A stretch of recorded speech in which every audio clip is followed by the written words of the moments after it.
안녕하세요. 책 읽어주는 꿀잠 DJ입니다. 잘 지내셨죠? 오늘도 지난 시간에 이어서 제인 에어 읽어드리도록 하겠습니다. 이 책 많은 분들이 굉장히 좋아해 주시는 것 같아요. 그래서 저도 읽으면서 힘이 납니다. 지난 시간에는 로체스터 씨와 그리고 제인 에어의 대화들 읽어드렸는데요. 사실 대화라고 하기도 조금 어렵고, 로체스터 씨 혼자 본인의 생각, 망상 이런 것들에 대해서 좀 이해하기 힘든 그런 이야기들을 퍼부어 놓으시죠. 그리고 그거에 대해서 제인 에어가 이해되는 부분도 있지만 조금 이해가 되지 않아서 계속 얘기를 해봤자 쓸모가 없겠다. 이런 생각을 하는 부분이었습니다. 오늘도 제가 좀 쓱 훑어봤는데 대사량이 보통이 아니네요.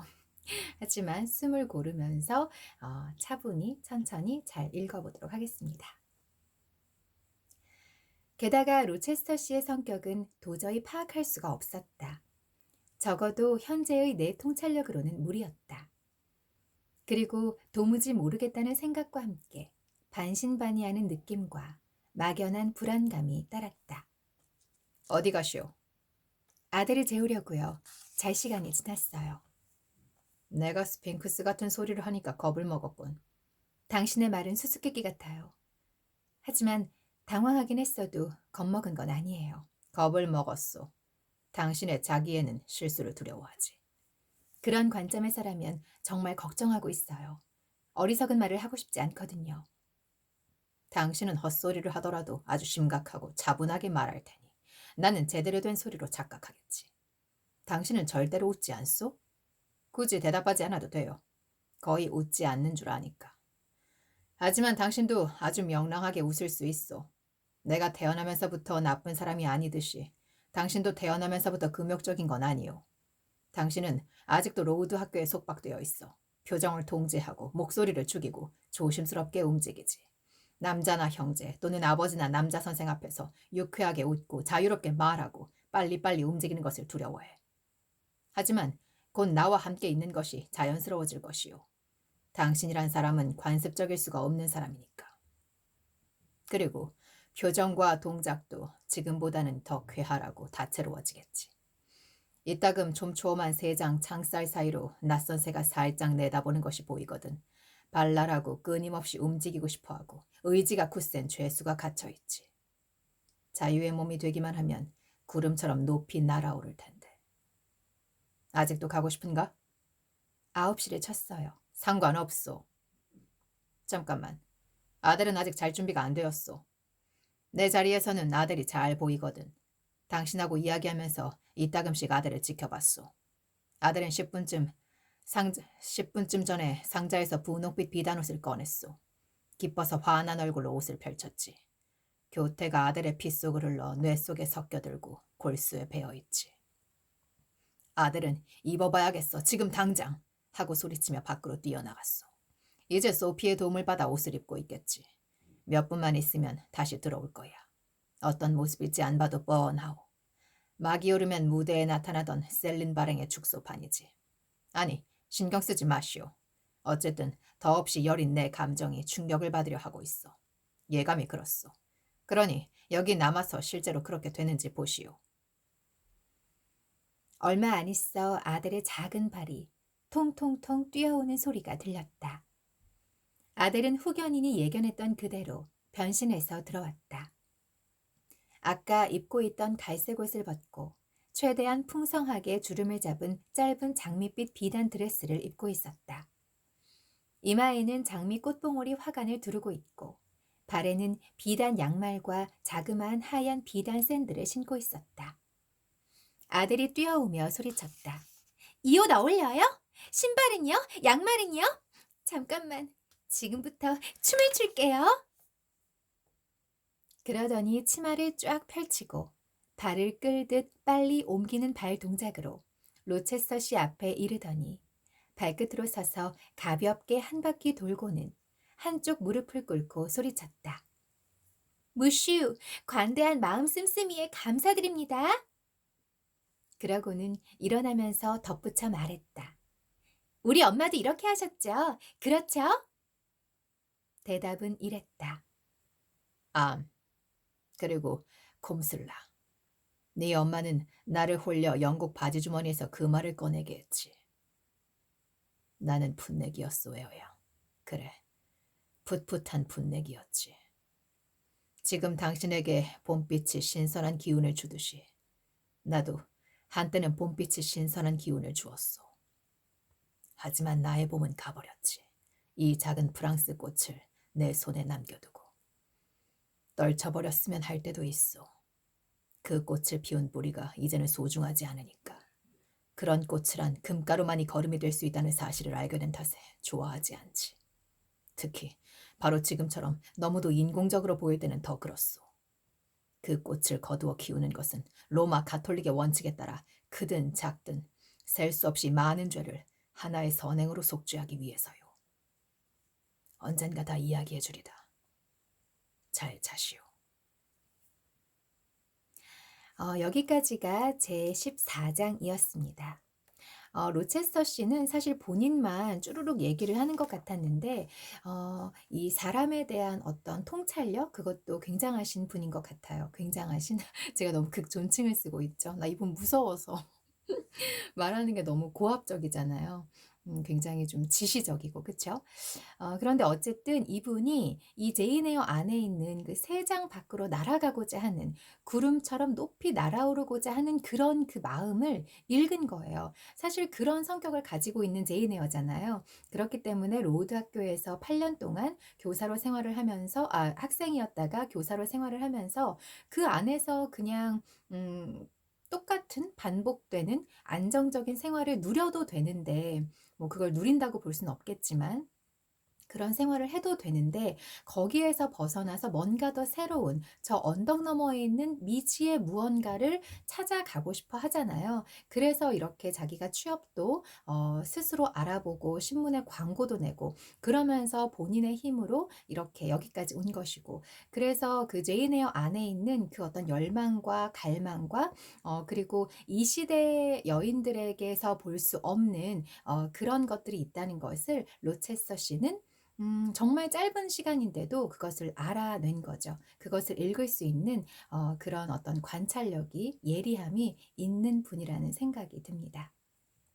우리가 지금 생각하면 제인 에어의 이런 모습이 아무것도 아니지만 이 시대를 생각하면 그냥 왜 아까 그런 그 글들이 나왔잖아요. 예전에 아까는 아니고 여자가 태어나서 보통은 태어난 그곳에서 반경 몇 킬로미터 이상으로는 나가지를 않는 그런 시대였다. 옛날에는 그랬잖아요. 그 고장에서 태어나고 자라고 또 거기서 만난 남자랑 결혼하고 그래서 그 고장 밖으로는 나가지 않는 게 대부분이었는데 이미 제인 에어는 너무나 큰 일을 해낸 거죠. 그런 제인 에어를 로체서 씨가 알아봤다. 그런 챕터라고 저는 생각이 듭니다. 그리고 아델에 대한 이야기도 지금은 아마 끝까지 내용을 모르시는 분은 '이게 무슨 얘기지? 이 프랑스 꽃을 남겨두고 저리 어디론가 사라져 버렸네.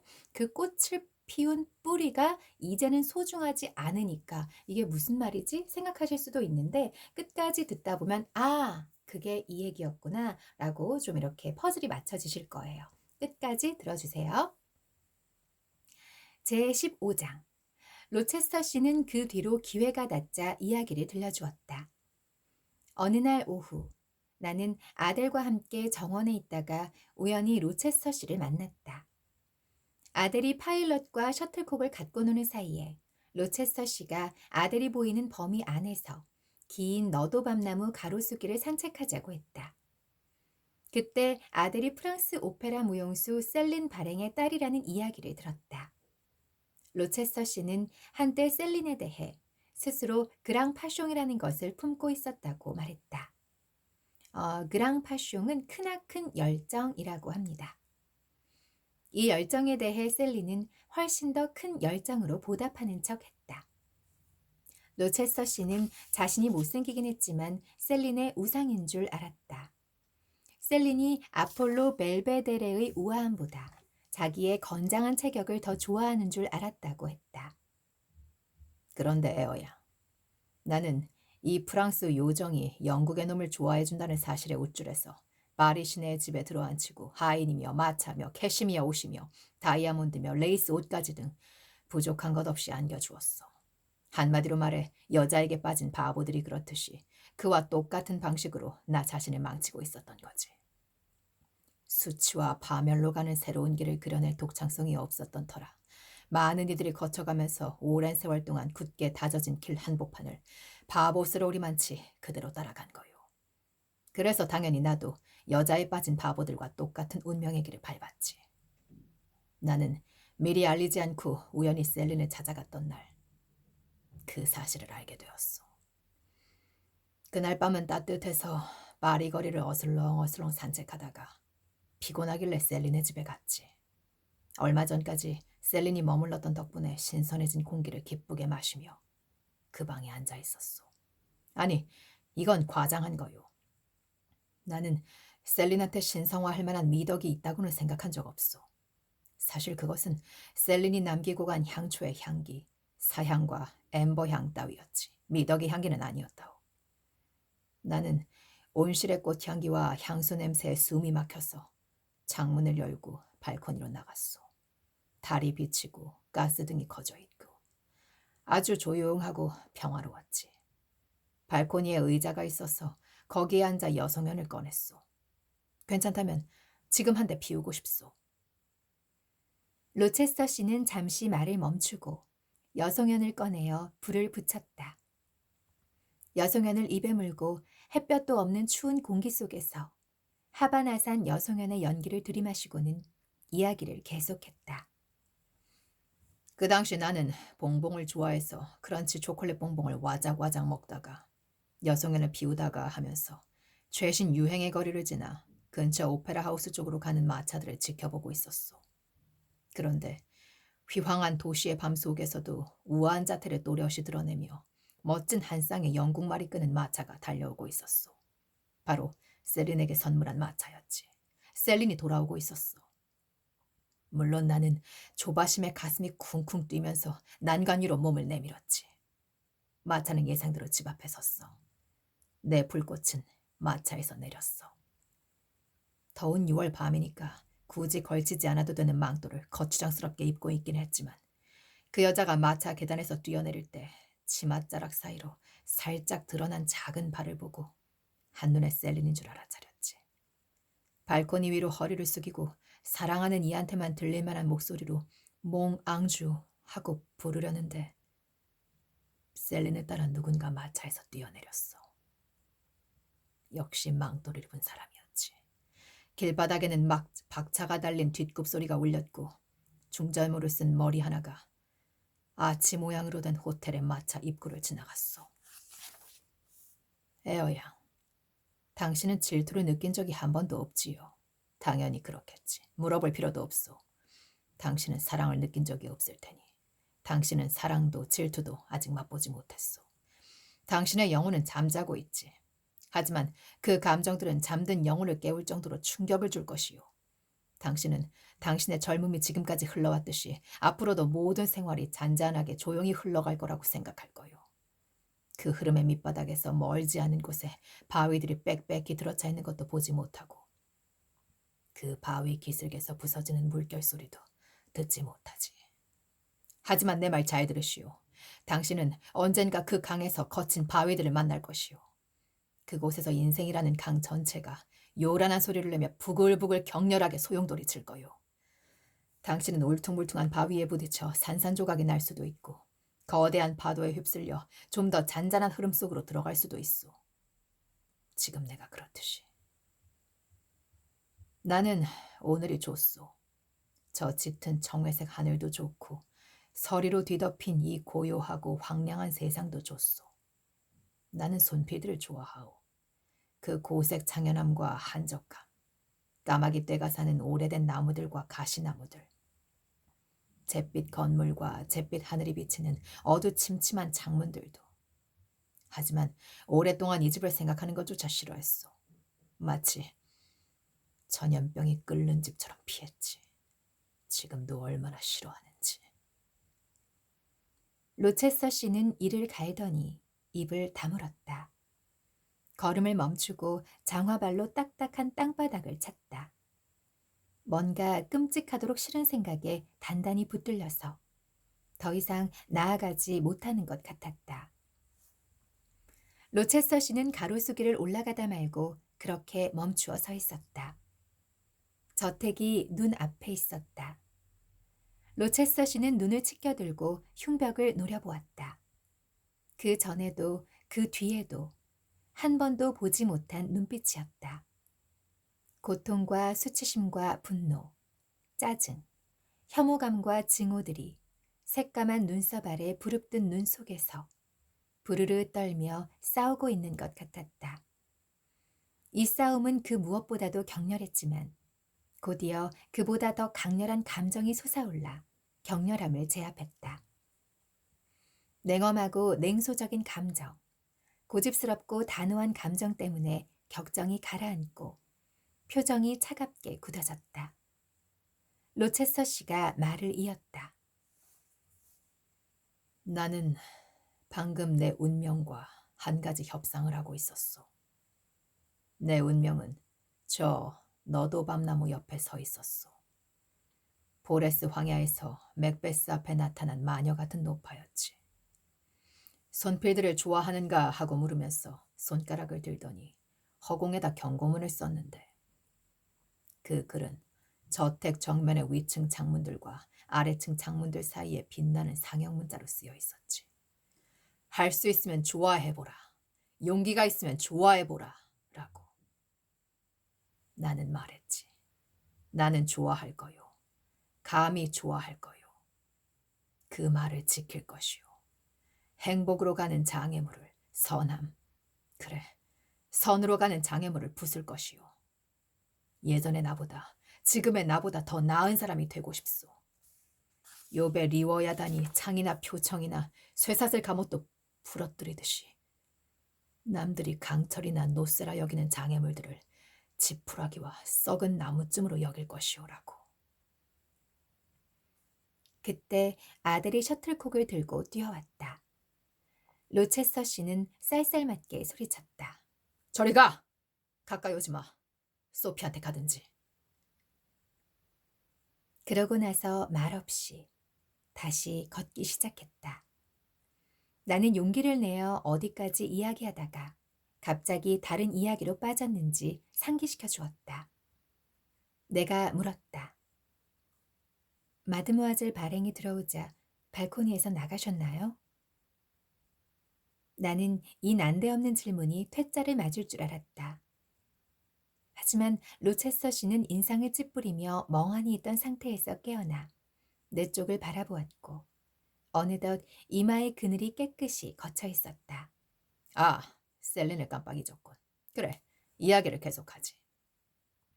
내가 반했던 여인이 기사와 함께 들어오는 것을 본 순간 쉿쉿 소리가 나더니 질투의 초록뱀이 달빛 비치는 발코니에서 또아리를 풀고 일어나 내 양복 조끼 속으로 미끄러져 들어와서는 2분 만에 내 심장의 한복판까지 파먹었어. 참 이상하군. 로체스터 씨는 이렇게 소리치더니 말을 이었다. 하필 당신을 상대로 이 이야기를 다 털어놓다니 참 이상해. 나 같은 사람이 당신처럼 경험이 없고 예스러운 사람한테 자기 오페라 정보의 이야기를 털어놓고 있다니. 더구나 당신은 그것이 아주 평범한 일인 양 조용히 귀 기울이고 있다니 더 놀랍군. 하지만 앞에서도 말했듯이 당신이라는 사람의 특이성이 이 상황의 특이성을 설명해주고 있어. 그러니까 당신은 진지하고 사력 있고 조심스럽기 때문에 비밀을 털어놓을 상대가 되는 것이오. 게다가 나는 내가 어떤 사람한테 이야기할지 알고 있어. 바로 쉽게 감화되지 않는 사람이요. 기묘하고 독특한 정신세계를 가진 거지. 다행히 나는 그런 사람에게 해를 끼칠 생각은 없어. 설령 해를 끼칠 생각이 있다고 해도 그런 사람이라면 해를 입지 않을 거요. 당신과 나는 대화를 나눌수록 더 좋을 것 같소. 나는 당신 덕분에 홀가분해지지만 그렇다고 당신이 나 때문에 해를 입지 않으니까. 로체스터 씨는 이 말을 하고 나서 원래 하던 이야기로 되돌아갔다. 나는 발코니에서 생각했지. 두 사람은 셀린의 방으로 들어올 것이다. 미리 숨어 있자. 그래서 열린 창문으로 손을 넣어 커튼을 치고 엿볼 수 있는 틈만 남겨놓았소. 연인들의 미러가 새어나올 만큼만 열어놓은 채 창을 닫았지. 그러고는 살그머니 의자로 돌아갔소. 의자에 앉아있는데 두 사람이 들어왔소. 나는 얼른 커튼 틈을 엿보았지. 셀린의 하녀가 들어와 등잔을 켜서 탁자에 올려놓고 물러갔소. 그래서 그 두 사람의 모습이 똑똑히 보였지. 둘 다 망토를 벗고 있더군. 발행은 내가 선물한 비단옷과 보석을 번쩍번쩍 휘감고 있고, 같이 온 사내는 장교 제복을 입고 있었지. 그 사내는 젊은 자작으로 난봉꾼이었어. 이따금 사교계에서 만나는 아둔하고 타락한 젊은이로 워낙 경멸스러워서 미워할 생각조차 해보지 않았던 작자지. 그 자가 누구인지 알아보자마자 질투의 뱀은 동리가 부러지고 말았소. 그 순간 셀린에 대한 사랑의 불꽃도 꺼지고 말았소. 그런 상대 때문에 나를 배신한 여자랑 싸울 가치가 없었지. 비웃음만 있을 뿐. 그 여자한테 속아 넘어간 내가 더 한심하지만. 둘은 이야기를 나누기 시작했소. 그 대화를 듣고 나는 아주 마음이 홀가분해졌소. 천박하고 돈만 밝히고 무정하고 어리석어서 이야기를 듣다 보니 화가 나기보다는 지루했지. 내 명함이 탁자 위에 놓여 있었는데 마침 그것이 눈에 띄었는지 내가 화제에 오르게 되었소. 둘 가운데 누구도 나를 신랄하게 공격할 만한 정력도 재치도 없었소. 다만 자기들 나름대로 하찮은 방식으로 최대한 야비하게 나를 모욕했을 따름이지. 특히 셀린이 그랬소. 심지어 내 개인적 혈함을 아주 눈부시게 윤색시켜서 이야기했지. 기형적이라고 하더군. 내 앞에서는 남자다운 장점이라면서 뜨겁게 찬사를 보내는 것이 버릇이었으니까. 그 점에서 당신하고는 정반대지. 당신은 두 번째 만났을 때 내가 잘생겼다고 생각하지 않는다고 딱 잘라 말했으니까. 너무나 대조적이어서 그때는 나도 깜짝 놀랐. 그때 아들이 다시 뛰어왔다.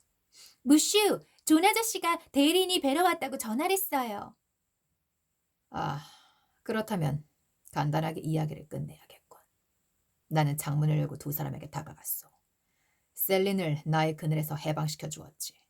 그 집에서 나가라고 통고하고 일단 급한 불을 끄라고 돈을 주었소. 비명과 히스테리와 탄원과 항의와 발작 따윈 다 무시했지. 젊은 자작하고는 볼로뉴 숲에서 만나기로 했소. 이튿날 아침 즐겁게 그를 만났어. 병든 닭의 날개처럼 가냘픈 별 볼 일 없는 창백한 팔에 총알 하나를 남기고는 그 패거리하고는 영영 안녕인 줄 알았지. 그런데 불행히도 6달 전에 셀린은 나에게 이 여자아이 아델을 주었어. 내 딸이라고 주장하면서. 그럴지도 모르지만 아델의 얼굴을 보면 이렇게 험상궂은 아버지를 둔 증거가 보이지 않았어. 아델보다는 파일럿이 차라리 나를 닮았지. 나랑 헤어지고 나서 몇 년 뒤 셀린은 자기 아이를 버리고 음악가인지 가수인지와 함께 이탈리아로 달아나 버렸어. 내가 아델을 키워야 한다는 주장은 그 당시에도 인정하지 않았고 지금도 인정하지 않소. 나는 아델의 아버지가 아니니까. 하지만 아델이 가난 속에 내버려져 있다는 소식을 듣고는 그 가엾은 것을 파리의 진흙탕에서 구해내어 여기에 심었지. 영국 시골 정원의 건강한 토양에서 자랄 수 있도록. 그리고 페어팩스 부인이 당신을 찾아내어 교육시켰고 아델이 프랑스 오페라 배우의 사생아라는 것을 알았으니 어쩌면 그런 아이를 가르친다는 것을 꺼림직하게 여길지도 모르겠군. 나중에 나한테 와서 다른 일자리를 찾았으니 새 가정교사를 구하라고 할지도 모르고. 안 그렇소? 아니요. 아들은 자기 어머니나 당신의 잘못에 대해 책임이 없어요. 저는 원래 아들을 좋아했어요. 그리고 이제 아들은 어머니한테 버림받은 데다 당신도 자기 자식이 아니라고 하니 어떤 면에서는 고하죠. 그렇게 생각하니 전보다 훨씬 더 애정이 가네요. 가정교사를 귀찮게 여기고 미워하는 부잣집 버르장머리 없는 아이보다 친구로서 의지하고 기대는 외로운 고아를 당연히 더 좋아하지 않겠어요? 아, 당신은 그런 관점에서 보는군. 이제 들어가 봐야겠어. 당신도 들어가야겠어. 벌써 날이 어두워졌어. 하지만 나는 아델과 파일럿과 함께 조금 더 밖에 머물렀다. 아델이랑 달리기도 하고 배틀도어를 하고 놀았다. 집 안에 들어가서 아델의 모자와 외투를 벗겨주고는 1시간 동안 무릎에 앉히고 아델이 마음껏 제잘거리는 소리를 들어주었다. 그러면서 누가 관심 있게 지켜봐 줄 때면 곧잘 그렇듯이 아들이 제멋대로 행동하거나 쓸데없는 일에 관심을 가져도 나무라지 않았다. 음, 지금 목이 까끌까끌해요. 제가 로체서 씨 목소리를 이렇게 좀 생각하면서 제 나름의 방식으로 이렇게 좀 구현을 하다 보니까 이렇게 성대를 좀 긁으면서 목소리를 내다 보니까 쉽지 않네요. 그래도 뭐 여러분들이 생각하시고 머릿속으로 상상하셨던 그런 캐릭터와 조금 부합하는 목소리였으면 좋겠습니다. 네, 최선을 다하고 있습니다. 음. 아들에 대한 수수께끼가 그래서 이렇게 풀리게 되었어요. 그쵸? 아들이 그러니까 로체스터 씨의 아이는 아닌 거죠. 뭐 맞을 수도 있지만 로체스터 씨는 완강하게 아니라고 생각을 하는 것 같아요. 어쨌든 로체스터 씨가 한때 사랑했었던 굉장히 속물적이고 그리고 로체스터 씨를 좀 이용한 거죠. 그분의 재력을. 그래서 그분과 한때 사랑을 나눴었던 그 한 오페라 가수 무희의 아이인데 그 아이를 데리고 와서 지금 대신 길러주고 있는 겁니다. 나는 그날 밤 내 방에 돌아와서야 로체스터 씨가 들려준 이야기를 찬찬히 되새겨 보았다. 로체스터 씨의 말대로 그 이야기 자체는 특별할 게 전혀 없는지도 모른다. 부유한 영국인이 프랑스 무희한테 열정을 바쳤다가 배신당하는 이야기는 사교계에서 흔히 있는 일이었다. 하지만 로체스터 씨가 현재 생활이 만족스럽고 낡은 저택과 주위 환경이 마음에 든다고 말하다가 갑자기 격렬한 감정에 사로잡힌 것은 분명히 이상했다. 나는 곰곰이 생각해 보았지만 지금으로서는 알 수 없다는 결론이 나왔다. 그래서 그 생각은 그만두고 로체스터 씨가 나를 대하는 태도 쪽으로 생각을 돌렸다. 로체스터 씨가 나를 신뢰할 만하다고 여긴 것은 내가 분별 있게 행동한 데 대한 칭찬인 것 같았다. 나는 그렇게 생각하고 받아들였다.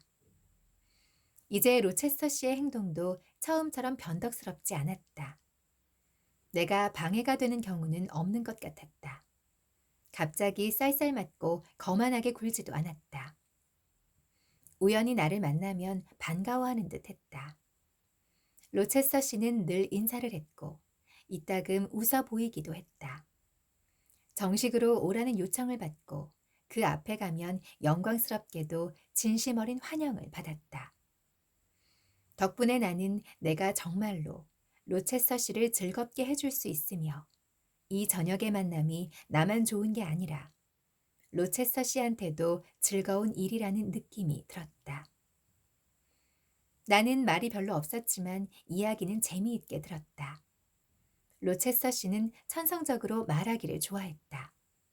세상을 잘 모르는 사람에게 세상의 여러 가지 모습이나 풍습을 이야기해 주는 것을 좋아했다.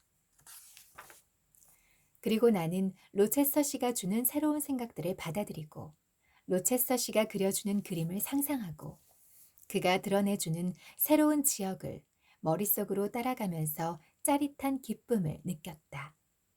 불쾌한 뜻이 담겨 있어서 놀라거나 괴로운 적은 한 번도 없었다. 로체스터 씨가 편안하게 대하자 나도 지나치게 조심하는 태도에서 벗어났다. 로체스터 씨가 진심으로 솔직하고 친근하게 대해주자 나도 마음이 끌렸다. 이따금 로체스터 씨가 주인이라기보다는 친척처럼 느껴졌다. 여전히 거만하게 굴 때도 있었지만 개의치 않았다. 원래 버릇인 줄 알고 있었으니까. 나는 내 인생에 새롭게 등장한 이 관심사 덕분에 행복하고 만족스러운 나머지 더 이상 핏줄을 그리워하지 않게 되었다. 초승달처럼 가냘팠던 나의 운명은 아주 커진 것 같았다. 허전하던 곳이 채워지고 몸도 건강해졌다. 살이 붙고 힘도 세졌다. 그때까지도 내 눈에 로체서 씨가 못생겨 보였을까? 독자여, 그렇지 않다. 감사하는 마음과 즐겁고 상냥한 만남들 덕분에 어느덧 나는 로체서 씨의 얼굴을 가장 보고 싶어 하게 되었다. 방 안에서 로체서 씨와 함께 있으면 가장 환한 난로불을 보는 것보다 더 기운이 났다. 하지만 나는 그의 단점을 잊지는 않았다. 사실 잊을 수가 없었다. 로체서 씨가 이따금 내 앞에서 그 단점들을 끄집어냈기 때문이다. 로체서 씨는 오만하고 냉소적이고 열등한 것들에 대해 가차 없었다. 나는 로체서 씨가 나한테 극진하게 대해주는 만큼 많은 이들에게 부당할 정도로 혹독하게 군다는 사실을 마음속 어딘가에서는 알고 있었다. 또 로체서 씨는 침울했다. 까닭을 모르지만 그랬다. 책을 읽어달라고 해서 서재에 갔다가 로체서 씨가 두 팔에 머리를 묻고 혼자 앉아있는 모습을 자주 보았다. 로체서 씨가 고개를 들 때면 거의 저기가 느껴질 만큼 얼굴을 잔뜩 찌푸리고 있었다. 하지만 나는 로체서 씨가 우울하고 가혹하고 예전에 도덕적 결함을 가졌던 것은 어떤 잔인한 운명의 시련을 겪은 탓이라고 믿었다. 지금은 엉키고 망가져 있긴 하지만 말이다. 그게 무엇이든 나는 로체스터 씨의 슬픔에 대해 슬퍼하며 그 슬픔을 달래기 위해 많이 도와주고 싶어 했다. 촛불을 끄고 침대에 누웠지만 잠이 오지 않았다. 로체스터 씨가 아까 가로수길에서 지었던 표정이 계속 생각났다. 자신의 운명이 눈앞에 나타나 손필드에서 행복하게 지내볼 테면 지내보라고 했다는 이야기를 할 때의 그 표정. 나는 내게 물었다. 왜 그럴까? 무엇 때문에 그분은 이 집을 멀리할까? 머지않아 다시 이 집을 떠날까? 페어팩스 부인의 말로는 한 번에 2주 이상 머무는 일이 없다고 했는데 벌써 8주나 머물렀어. 만약 그분이 떠난다면 슬플 거야. 봄, 여름, 가을까지 이 집을 비운다면 햇빛과 맑은 날씨도 하나도 기쁘지 않겠지? 이 생각을 끝으로 잠이 들었는지 어땠는지 모르겠다. 어쨌든 바로 위쪽에서 뭔가 독특하고 애처롭게 웅얼거리는 소리가 어렴풋이 들리자 잠에서 확 깨어났다. 촛불을 켜놓을 걸 하고 후회했다. 밤은 삭막하게 어두웠고 나는 몹시 기분이 가라앉았다. 나는 일어나 앉아 귀를 기울였다. 아무 소리도 들리지 않았다. 나는 다시 잠을 자려고 했지만 가슴이 불안하게 뛰었다. 내면의 평온이 깨졌다. 저 아래층 홀의 괴종시계가 2시를 쳤다. 바로 그때 내 방문에 누군가 손을 댄 것 같았다. 바깥의 깜깜한 복도를 더듬더듬 지나가면서 손가락이 판자 벽을 스치는 소리 같았다. 나는 누구세요? 하고 물었다. 아무 대답도 없었다. 등골이 오싹했다. 파일럿일지도 모른다는 생각이 퍼뜩 들었다. 파일럿은 어쩌다 부엌문이 열려 있으면 그 문으로 로체스터 씨 방에 들어가곤 했다. 그렇게 생각하니 마음이 조금 가라앉았다. 나는 자리에 누웠다. 조용하니 신경도 안정되었다. 이제 고요함이 온 집을 감싸자 다시 졸음이 밀려왔다. 하지만 그날 밤은 잠잘 운명이 아니었다. 꿈이 내 귓가에 다가오려다가 갑자기 뼛속까지 얼려버릴 듯한 소리에 놀라서 달아나 버렸다. 나지막이 억누르는 듯한 굵은 웃음소리. 악마 같은 웃음소리가 바로 내 방 열쇠 구멍으로 흘러들어오는 것 같았다. 내 침대 머리 쪽이 문 가까이 있어서 처음에는 기괴한 웃음소리의 주인공이 머리맡에, 아니 바로 베개 옆에 웅크리고 있는 줄 알았다. 하지만 일어나서 주위를 둘러보니 아무도 없었다. 계속 둘러보고 있는 동안 그 괴상한 소리가 다시 들렸다. 판자 벽 뒤에서 들려오고 있었다. 처음에는 얼른 일어나서 빗장을 걸었다. 그러고 나서 다시금 누구세요? 하고 큰 소리로 물었다. 뭔가가 꿀럭거리고 끙끙거렸다. 얼마 안 있어 발소리가 복도를 따라 3층 계단으로 향했다. 그 계단에는 최근에 문이 생겼다. 문이 열렸다가 닫히는 소리가 나더니 다시 모든 것이 조용해졌다. 나는 생각했다. 그레이스 불일까? 그 여자는 악마에 사로잡힌 걸까? 더 이상 혼자 있을 수가 없어서 페어팩스 부인에게 가기로 했다. 나는 서둘러 옷과 쇼를 걸쳤다. 떨리는 손으로 빗장을 벗기고 문을 열었다. 바로 문 앞 복도 깔개 위에 촛불 하나가 타고 있었다. 나는 깜짝 놀랐다. 하지만 더욱 놀라운 것은 사방이 연기가 가득한 것처럼 뿌옇다는 사실이었다. 이 푸른 연기가 어디서 나오나 하고 이쪽 저쪽을 살펴보는 사이에 뭔가 타는 냄새가 코를 찔렀다. 뭔가 삐걱거렸다. 문이 반쯤 열려 있었다. 바로 로체스터 씨의 방이었고 거기서부터 연기가 뭉클뭉클 흘러나오고 있었다. 나는 더 이상 페어팩스 부인을 생각하고 있지 않았다. 그레이스 풀이나 웃음소리도 생각하지 않았다. 나는 순식간에 그 방으로 들어갔다. 불꽃의 혀가 침대 주위에서 날름거리고 커튼이 타고 있었다. 불길과 연기 한복판에서 로체스터 씨는 깊은 잠에 빠져 꼼짝 않고 누워 있었다. 네, 오늘은 여기까지. 와, 어떡해요. 로체스터 씨가 자는 방에 불이 났어요. 그런데 이 문 앞 복도 깔개 위에 촛불이 타고 있는 걸 보니까 이건 방화죠. 그쵸? 누군가가 일부러 불을 놓은 것 같습니다. 읽으면서도 너무 재밌어. 저 이 책 읽었거든요. 너무 재밌어요. 읽었는데도 또 재밌어. 저 혼자 재밌으면 안 되는데. 네, 들어주셔서 감사하고요. 제가 다음 시간에 또 이어서 오겠습니다. 감사합니다.